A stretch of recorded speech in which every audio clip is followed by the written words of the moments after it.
What if I told you that one of history's greatest empires, an empire that would span 3 continents and last over 6 centuries, began with a single dream? In the year 1299, a young warrior chieftain named Osman had a vision that would transform the course of world history.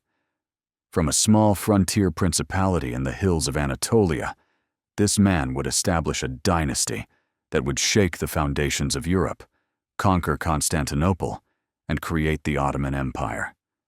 This is the story of Osman's dream and how one man's vision became an unstoppable force that changed the world forever. Osman, the son of Ertuğrul Gazi, was born around 1258 in the turbulent borderlands of northwest Anatolia. This was a world in flux. The once mighty Seljuk Sultanate was crumbling. Mongol invasions had devastated the region, and the Byzantine Empire clung desperately to its remaining territories in Asia Minor.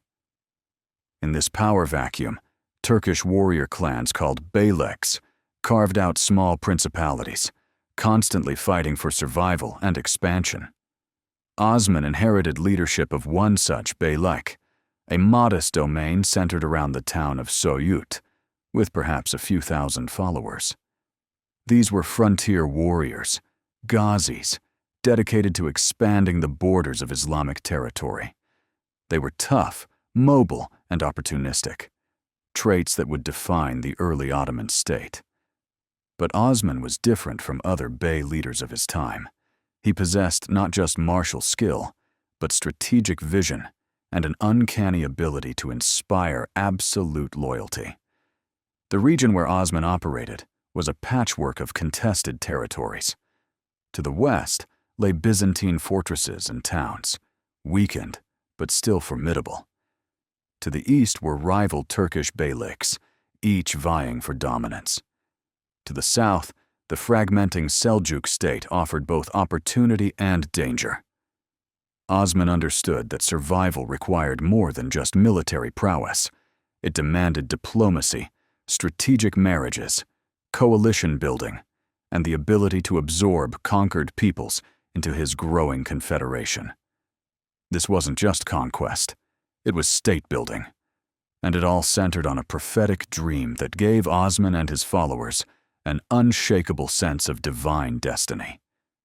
To understand Osman's rise, we must understand the world that shaped him. The Seljuk Turks had conquered Anatolia following their decisive victory at Manzikert in 1071, establishing the Sultanate of Rum. For nearly 2 centuries, they had ruled much of Asia Minor, creating a sophisticated Islamic state that blended Turkish, Persian, and Byzantine influences. But by the mid-13th century, everything was falling apart. The Mongol invasions changed everything. In 1243, the Mongol armies crushed the Seljuk forces at the Battle of Bapheus, reducing the once proud sultanate to a puppet state, paying tribute to the Mongol Ilkhanate. Central authority collapsed. The countryside descended into chaos. Turkish warrior bands, displaced by Mongol pressure from the east, pushed westward toward Byzantine territories, seeking new lands and opportunities. Into this chaos stepped men like Ertuğrul, Osman's father. Historical sources on Ertuğrul are frustratingly scarce, mixing history with legend. What we know is that he led a band of warriors who established themselves in the Seljuk region, possibly with the blessing of the Seljuk Sultan, as a frontier defense force against Byzantine incursions. When Ertuğrul died around 1280, Osman inherited not an empire, but a responsibility to protect and expand his people's holdings in an extremely dangerous neighborhood. The Byzantine Empire, though weakened, still controlled crucial fortress cities like Bursa, Nicaea, and Nicomedia in northwestern Anatolia. These cities represented wealth, strategic position, and legitimacy. Capturing them would transform Osman from a frontier warlord into a true sovereign. But the Byzantines, despite their decline, still possessed professional armies, strong fortifications, and centuries of military expertise. Meanwhile, rival Turkish Beyliks surrounded Osman's territory. The Germianids, Karamanids, and others possessed larger armies and richer lands. Osman's Beylik was not the most powerful, far from it. Yet within a single generation, it would eclipse them all. The key to understanding this meteoric rise lies not just in military victories, but in Osman's foundational vision, a vision that came to him in a dream that would be retold for centuries. The famous dream came at a pivotal moment in Osman's life. According to later Ottoman chroniclers, young Osman was staying at the home of Sheikh Edebali, a respected religious leader and scholar who would become Osman's spiritual mentor. That night, Osman dreamed he saw a moon rising from the sheikh's chest and descending into his own. Then, from Osman's navel, a magnificent tree grew upward. Its branches spread across the entire world, shading all lands beneath its canopy. Beneath the tree's shadow, he saw mountains: the Caucasus, the Taurus, the Balkans, and Atlas ranges. 4 great rivers flowed from the tree's roots: the Tigris, Euphrates, Nile, and Danube. The tree's leaves transformed into swords, all pointing toward Constantinople. As a wind blew, the swords turned toward that great city, and Osman saw himself placing a ring on his finger, a ring that contained the entire world. When Osman awoke and told Sheikh Edebali about the dream, the sheikh interpreted it as a divine prophecy. The moon represented the sheikh's own spiritual authority passing to Osman. The tree symbolized Osman's descendants, a dynasty that would grow to encompass the known world. The mountains and rivers represented the vast territories his empire would control, and the swords pointing toward Constantinople foretold the ultimate prize, the conquest of the greatest city in Christendom. Sheikh Edebali then offered Osman his daughter, Malhun Hatun, in marriage, cementing an alliance between military, power, and religious authority that would characterize the Ottoman state for centuries. This union was strategic genius. It gave Osman religious legitimacy among both his followers and neighboring communities. He was no longer just a warrior chief, he was a leader blessed with divine purpose. Emboldened by this vision, Osman began his expansion in earnest around 1299. His strategy was methodical. Rather than launching suicidal attacks on well-defended Byzantine cities, he strangled them slowly. He captured surrounding villages, cut off trade routes, and raided agricultural lands, gradually weakening the urban centers economically. If you're enjoying this deep dive into the birth of the Ottoman Empire, hit that like button and let me know in the comments what fascinates you most about Turkish history. Really helps the channel grow. His first major target was the Byzantine fortress town of Karacahisar. Using a combination of siege tactics and surprise assault, Osman's forces captured it, providing a crucial strategic foothold. Next came Yenişehir, Beylik, and İnegöl, each victory bringing more warriors to his banner, more resources to his treasury, and more legitimacy to his claim of leadership. Other Turkish warriors, seeing Osman's success, abandoned their own base and joined his growing confederation. The decisive moment came in 1302 at the Battle of Bapheus, near Nicomedia. The Byzantine Emperor Andronikos II, alarmed by Osman's expanding power, dispatched a professional army under the command of George Muzalan to crush this troublesome Turkish upstart once and for all. The two forces met in the hills near the Sea of Marmara. Osman demonstrated the tactical brilliance that would become an Ottoman hallmark. Rather than meeting the Byzantine heavy cavalry in open battle, he used the terrain masterfully. His lighter, more mobile forces harassed the Byzantine flanks, disrupting their formations with archery volleys before melting away into the hills. When the Byzantine forces overextended pursuing these raiders, Osman sprang his trap. His warriors crashed into the disorganized Byzantine lines from multiple directions simultaneously. The battle turned into a rout. Byzantine casualties were severe, and the survivors fled back toward Nicomedia in disarray. The psychological impact was immense. The myth of Byzantine invincibility in the region shattered. Turkish warriors from across Anatolia now saw Osman as the rising power, the leader favored by destiny. His army swelled with new recruits eager to share in future victories and plunder. Don't forget to subscribe and hit the notification bell so you never miss our documentaries exploring the incredible stories of Turkish history.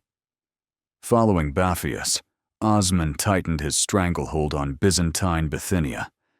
The great city of Bursa became his primary objective, wealthy, strategically positioned, and symbolically crucial. But Bursa's massive walls had withstood sieges for centuries. Osman, patient and methodical, didn't storm the walls. Instead, he encircled the city completely, cutting it off from all supplies and reinforcements. The siege lasted nearly a decade, from 1317 to 1326. During these years, Osman continued consolidating his territories, establishing administrative systems, and promoting trade. He minted his own coins, a declaration of sovereignty that sent a clear message. This was no longer merely a beylik, but an emerging independent state. He granted privileges to Christian merchants and peasants who submitted peacefully, demonstrating pragmatic tolerance that would later characterize Ottoman governance. Military conquest alone doesn't build empires. Institutions, administration, and inclusive policies do. Osman understood this instinctively. By 1326, Bursa was starving. The population had endured years of deprivation with no relief in sight. Finally, the city negotiated surrender terms. Osman, now aged and ailing, had achieved his greatest triumph. But fate would deny him the chance to enter his prize. In 1326, possibly before Bursa's actual fall, Osman died. Legend says he requested to be buried in Bursa's main church, which would be converted into a mosque, a symbolic gesture of transformation and continuity. Osman's son Orhan entered Bursa and established it as the first true Ottoman capital, fulfilling his father's final wish. The capture of Bursa marked a threshold moment, the transition from nomadic beylik to settled state. Orhan continued his father's methods, military expansion paired with sophisticated administration, religious tolerance within an Islamic framework, and the absorption of conquered populations into Ottoman society rather than their mere subjugation. But Osman's true legacy extended far beyond territory. He established principles that would guide the Ottoman Empire for 6 centuries. The concept of Gaza, holy struggle to expand Islamic territory, provided ideological justification and military motivation. The integration of religious authority with political power, exemplified by his alliance with Sheikh Edebali, created a model of Islamic governance that balanced spiritual and temporal concerns. His pragmatic tolerance toward Christians and other non-Muslims established a precedent that would allow the multi-ethnic, multi-religious Ottoman Empire to function cohesively for centuries. The dream itself became a founding myth, retold and elaborated throughout Ottoman history. Whether or not Osman literally dreamed these specific images matters less than the vision's symbolic power. It encapsulated Ottoman ambitions, universal empire, divine mandate, the conquest of Constantinople, and dynastic continuity. When Mehmed II finally conquered Constantinople in 1453, fulfilling the prophecy of the swords pointing toward that great city, he did so as Osman's direct descendant, consciously completing the destiny foretold in the dream. From Osman's small frontier principality grew an empire that would control southeastern Europe, Western Asia, and North Africa. At its height, The Ottoman Empire was a superpower that European kingdoms simultaneously feared, admired, and sought to emulate. It preserved classical learning, facilitated trade between East and West, and created architectural marvels that still stand today. The Ottoman Turkish language, Ottoman law, and Ottoman administrative systems influenced vast regions for generations. What do you think about Osman's strategic vision? Could his empire have risen without the unifying power of the prophetic dream? Share your thoughts in the comments below. I read every single one. And check out our video on the Conquest of Constantinople next to see how Osman's dream ultimately came true. Osman died in 1326, but his vision lived on for 623 years until the empire's dissolution in 1922. Few individuals in history can claim such enduring impact. From a dream came a dynasty. From a small clan came an empire. And from one man's vision came a force that shaped world history. Thanks for watching. Until next time, keep exploring history.